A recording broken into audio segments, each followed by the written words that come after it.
मैं अयोध्या नगर बोल रहा हूं। मेरा नाम अयोध्या इसलिए पड़ा क्योंकि मुझे युद्ध में ना तो कभी पराजित किया जा सका और ना ही किया जा सकेगा। वेदों में मुझे ईश्वर की नगरी कहा गया है और मेरी संपन्नता की तुलना स्वर्ग से की गई है। आदिकाल से मैं पवित्र सरयू नदी के तट पर 12 योजन लंबाई और 3 योजन चौड़ाई में बसा था। कई शताब्दियों तक मैं सूर्यवंशी राजाओं की राजधानी रहा। मेरा इतिहास हिंदू धर्म के सबसे पुराने इतिहासों में से एक है। मेरी उत्पत्ति ब्रह्मा जी के मानस पुत्र मनु से संबंधित है। मैं और मेरा सूर्यवंश मनु के पुत्र इक्ष्वाकु से प्रारंभ हुआ था। वेदों और पुराणों में मुझे अयोध्या के नाम के साथ और भी कई प्राचीन नामों से पुकारा गया है, जैसे साकेत, कौशलपुर, अवध, श्रावस्ती और अयोध्या। मेरा नाम अयोध्या यूं ही नहीं पड़ा, बल्कि इसके पीछे बहुत बड़ा धार्मिक महत्व है। स्कंद पुराण के अनुसार आ अक्षर ब्रह्मा है, या अक्षर विष्णु है तथा धा अक्षर शिव का स्वरूप है। यदि आप वेद व्यास के हाथों लिखित अथर्ववेद के पन्नों को पलटेंगे तो भारत की सबसे प्राचीन सप्तपुरियों में प्रथम स्थान पर आपको मेरा ही नाम दिखाई देगा। रामायण काल से मैं कौशल जनपद की राजधानी हुआ करता था, इसलिए मेरे आराध्य प्रभु श्री राम को कौशलपुर राजा के नाम से भी जाना गया। मैं अयोध्या बोल रहा हूं। कितने ही देवता, दानव, मनुष्य और शासक आकर चले गए, सदियां बीत गईं और फिर युग बीत गए, लेकिन मैं यहीं सरयू के तट पर अडिग रूप से खड़ा सब कुछ देखता रहा। मैं वो महासौभाग्यशाली नगर हूं जिसकी गोद में खेलकर रघुनंदन श्री राम बड़े हुए।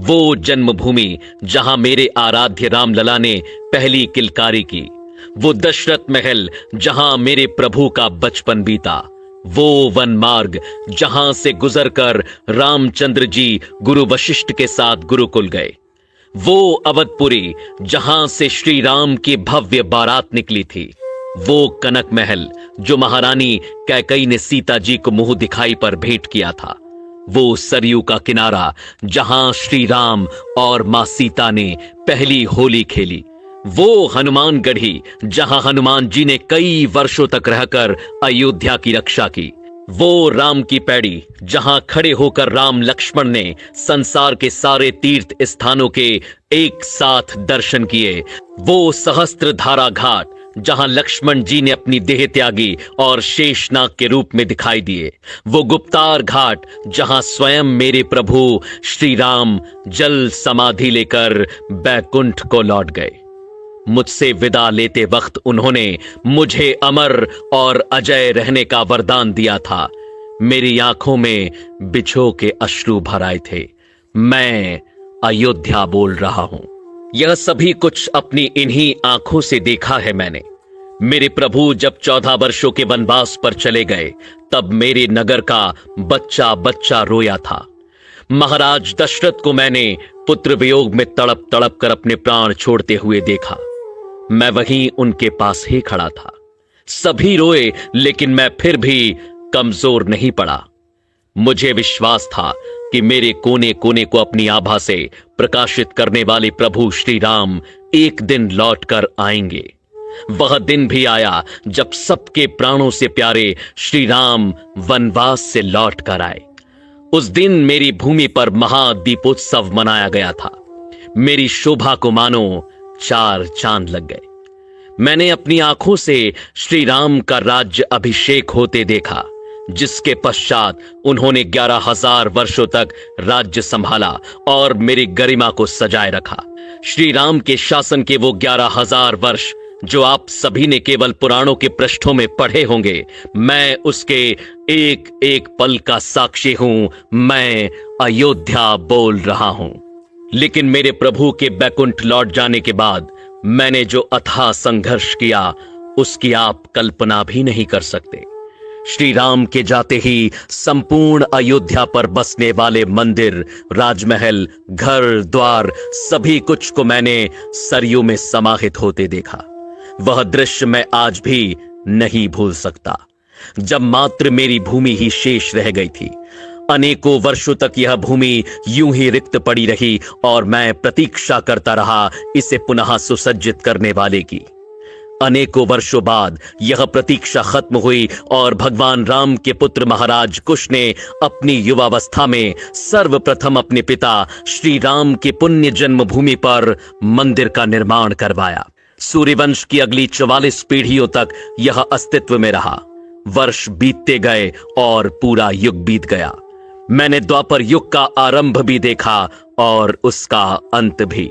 सूर्यवंश के अंतिम राजा बृहदबल की मृत्यु महाभारत के युद्ध में अभिमन्यु के हाथों हुई और उसके बाद मैं एक बार फिर अकेला पड़ गया।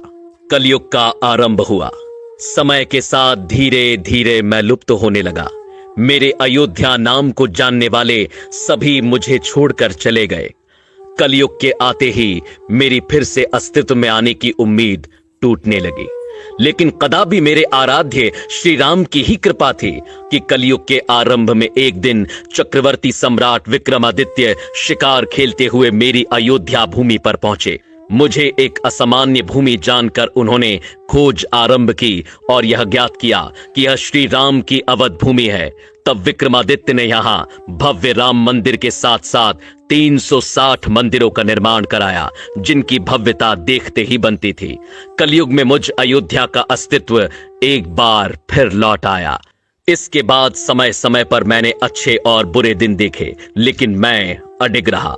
साल 1033 में मुगल आक्रांता सालार मसूद ने मेरे मंदिरों को ध्वस्त किया, जिसके बाद गढ़वाल वंश के राजाओं ने फिर मंदिर का निर्माण कर मुझे खड़ा किया।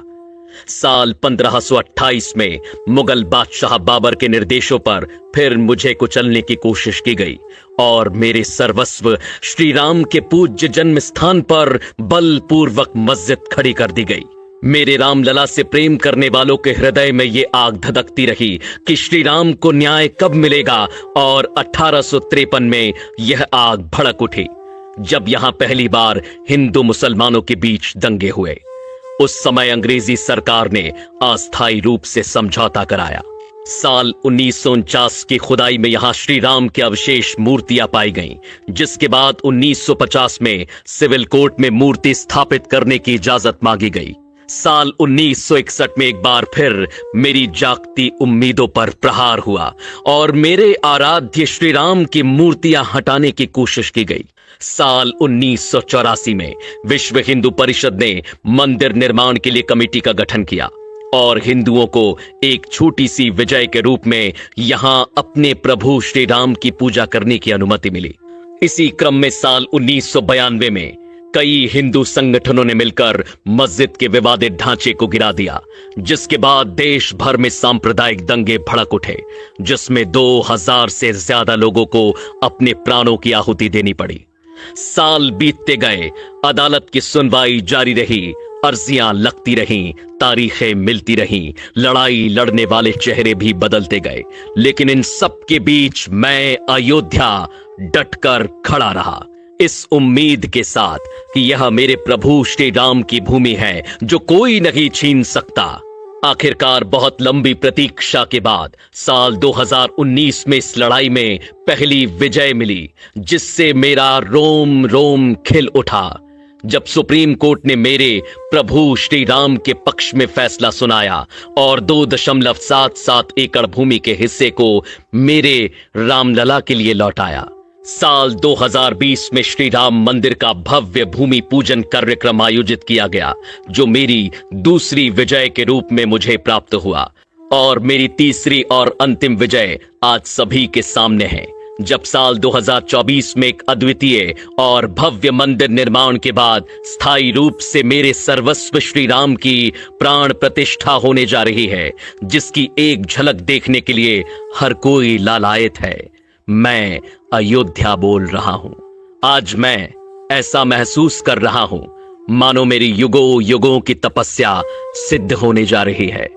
मैं नहीं जानता कि आप में से किसे ये सारी बातें सत्य लगती हैं और किसे केवल एक कल्पना, लेकिन मैं वो अयोध्या हूं जिसने अपनी आंखों से इन सभी दृश्यों को देखा है। युगों युगों से इस कठिन समय को मैंने जिया है, और मुझसे बेहतर भला ये कौन जानता है कि लोग आते जाते रहेंगे, युग बदलते रहेंगे, लेकिन मेरे आराध्य श्री राम हर युग में हैं, हर काल में हैं, हर घड़ी में हैं, दृश्य और अदृश्य दोनों रूप से सदैव यहां उपस्थित रहेंगे। और मेरे उस मंगल भवन के दरबार में देर हो सकती है, लेकिन अंधेर नहीं। जय जय।